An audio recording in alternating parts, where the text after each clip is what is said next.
Saudara, menjelang hari gencatan senjata, serangan militer Israel tidak kunjung mereda. Kesepakatan ini tentu menjadi harapan perdamaian bagi seluruh warga Gaza dari gempuran serangan militer Israel. 2 hari jelang gencatan senjata, serangan rudal militer Israel masih membombardir jalur Gaza pada Kamis malam waktu setempat. 72 orang tewas. Gencatan senjata jadi asa di tengah perang yang terus berkecamuk. Warga Gaza menyambut rencana gencatan senjata penuh sukacita. 15 bulan, warga Gaza hidup dalam ketakutan. Perang merenggut harapan akan kedamaian. وشعور رائع بمنحنا إلنا في أمل إنه في غزة يضل أمل من بعد الألم في غزة على الأقلية نضمن إنه في أشخاص أرواحهم مش حتروح حيكون في حفظ لأرواحنا رغم الإبادة الجماعية اللي تعرضنا لها ولكن شعور الوقوف الحرب شعور لا يوصف شعور رائع ويعني مزيج بين الفرحة والسعادة. Indonesia menyambut baik rencana gencatan senjata yang dilakukan Israel dengan Hamas.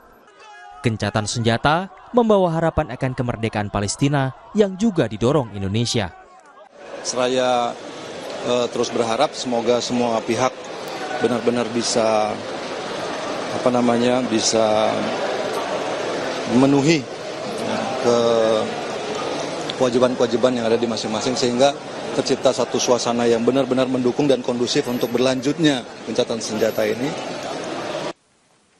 Usai melakukan mediasi panjang bersama Qatar, Mesir, dan Amerika Serikat, Perdana Menteri Qatar, Sheikh Mohammed bin Abdurrahman Al Thani bilang, kesepakatan gencatan senjata mulai berlaku efektif pada 19 Januari mendatang. ومن ثم بعد ذلك سيتم اتخاذ الإجراءات الداخلية لدى الحكومة الإسرائيلية ومن بعدها يبدأ تنفيذ الاتفاق في يوم الأحد 19 من يناير. وسيتم تحديد الموعد تنفيذ الاتفاق بالساعة لاحقا. Sementara Presiden Amerika Serikat Joe Biden mengklaim kesepakatan gencatan senjata Israel dengan Hamas memakan waktu 8 bulan dan dinegosiasikan di bawah perintahnya. After 8 months of non-stop negotiation by my administration, a ceasefire and a hostage deal has been reached by Israel and Hamas. The elements of which I laid out in great detail in May of this year. Mengutip data Al Jazeera, terdapat 3 fase perjanjian gencatan senjata Israel dan Hamas di Gaza. Di fase pertama, selama 42 hari, Hamas harus membebaskan 33 sandera dan Israel juga akan membebaskan 30 tahanan warga Palestina. Lalu militer Israel menghentikan serangan dan keluar dari daerah permukiman di Gaza. Dan warga, para pengungsi Palestina, bisa kembali ke Gaza. Lalu di fase kedua yang akan berlangsung selama 42 hari, militer Israel harus menghentikan operasi militernya di seluruh wilayah Gaza dan saling membebaskan tahanan di tahap kedua. Di fase terakhir, kedua pihak dari Israel dan Hamas akan melakukan pertukaran jenazah pejuang maupun sandera, lalu akan melaksanakan rencana rekonstruksi di Gaza di bawah pengawasan internasional. Setidaknya, serangan brutal Israel sejak Oktober 2023 silam telah menewaskan lebih dari 46.000 jiwa dan 110.000 lainnya mengalami luka-luka. Kesepakatan ini diharapkan menjadi perdamaian dan ketenangan bagi seluruh warga Gaza dari gempuran serangan militer Israel. 2 hari menjelang gencatan senjata antara Israel dan Hamas, serangan Israel masih berkecamuk di jalur Gaza. Apakah perjanjian kesepakatan ini akan berlaku efektif pada Minggu 19 Januari? Sudah bersama kami, analis Timur Tengah Mustafa Abdurrahman. Selamat malam, Assalamualaikum Mas Mustafa. Waalaikumsalam, selamat malam. Malam. Mas Mustafa, Gaza masih digempur, padahal gencatan senjata tinggal hitungan hari efektifnya. Apa yang terjadi kira-kira? Ya, kan memang kesepakatan gencatan senjata yang dicapai tersebut baru mulai berlaku hari Minggu tanggal 19 Januari pukul 12.45 siang.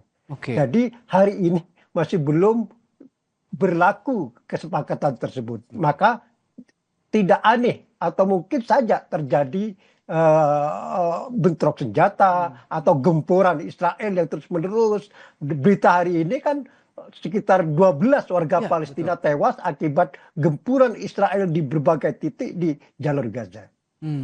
Jadi ini sesuatu hal yang tidak aneh meskipun beberapa hari lagi akan ada gencatan senjata. Ini bukan hal yang aneh, justru saya melihatnya atau publik melihatnya sepertinya kayak wah ini masih mumpung belum ada gencatan senjata malah makin digempur begitu oleh Israel.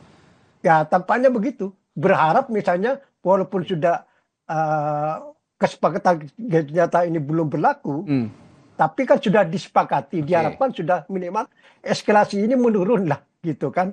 Tapi yang terjadi di lapangan kan tidak. Israel masih menggempur sana sini. Bahkan bisa saja ini mumpung masih belum berlaku, Israel itu seperti kejar setoran aja gitu kan.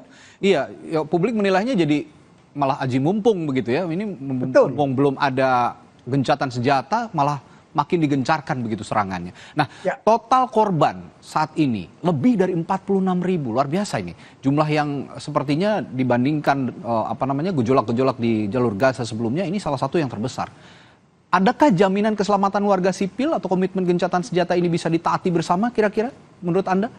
Ya, sesuai dengan kesepakatan yang sudah disetujui oleh kedua pihak Israel sama Hamas dan faksi-faksi Palestina lainnya dengan mediator Qatar, Amerika Serikat dan Mesir, mereka mengatakan komitmen terhadap apa yang disepakati atau terhadap butir-butir yang tertera dalam kesepakatan gencatan tersebut. Nanti kita lihat mulai hari Minggu ini gimana, apakah mereka komitmen atau tidak. Oke. Tapi kalau kita pengen tahu juga ini, Mas Tafa, yang paling berperan dalam kesepakatan gencatan senjata ini siapa sih? Kan kalau kita tahu selama ini yang selalu menjadi mediator adalah Amerika Serikat, Mesir, dan juga Qatar. Nah, yang punya peran paling sentral dalam gencatan senjata kali ini menurut Anda? Ya, memang seperti yang disebut tadi, Mesir, Qatar, Amerika Serikat dikenal sebagai mediator tapi sudah lebih dari 1 tahun mereka kan gagal mencapai kesepakatan. Nah, ini penting, pertanyaan bagus ini ya. Jadi menurut berita-berita yang beredar di media Israel sejak kemarin bahwa Presiden terpilih Amerika Serikat Donald Trump yang berperan besar, yang sangat berpengaruh tercapainya kesepakatan gencatan senjata tersebut. Persisnya Donald Trump ini kan mengirim utusan khusus untuk Timur Tengahnya yang bernama Steve Witkoff.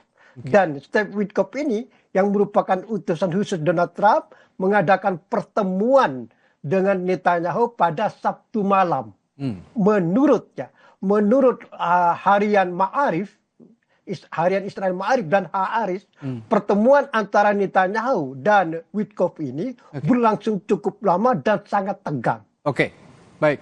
Terakhir, Mas Tafa, kabinet Israel kabarnya belum menyetujui gencatan senjata ini. Ada kabar terbaru soal ini? Anda yang Anda ketahui? Yang tidak menyetujui kan hanya 2 anggota kabinet. Oh, hanya 2 anggota kabinet saja. Ben Gvir sama Menteri Keuangan itu Bezalel Smotrich gitu. Jadi pada intinya minggu nanti insya Allah sepertinya akan bisa tercapai gencatan senjata ini ya.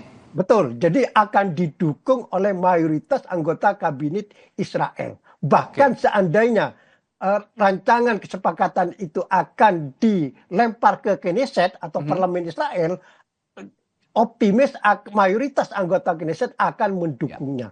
Karena tekanan di Israel tersendiri itu luar biasa, terutama dari keluarga tawanan Israel yang masih disekap oleh Hamas di jalur Gaza sekarang. Mereka besok malam akan menggelar unjuk rasa besar-besaran di Yerusalem dan Tel Aviv untuk menuntut supaya Netanyahu terus maju menyetujui gencatan senjata itu dan segera tawanan itu dibebaskan. Oke, termasuk optimisme, Mas Tafa. Saya singkat saja terakhir saya tanyakan ini, optimisme gencatan senjata ini bisa membawa perdamaian yang lebih lebih abadi lagi di jalur Gaza. Sejauh mana optimisme ini bisa terbangun?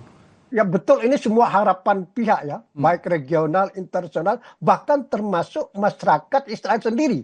Menurut jajak pendapat yang terakhir, dalam jajak pendapat yang digelar di Israel, sebagian besar rakyat Israel itu adalah mendukung terwujudnya gencatan senjata tersebut. Maka diharapkan jika gencatan ini mulai berlaku hari Minggu nanti, maka ini akan mengakhiri perang yang sangat berdarah selama 15 bulan ini. Baik, terima kasih analis Timur Tengah Mas Mustafa Abdul Rahman.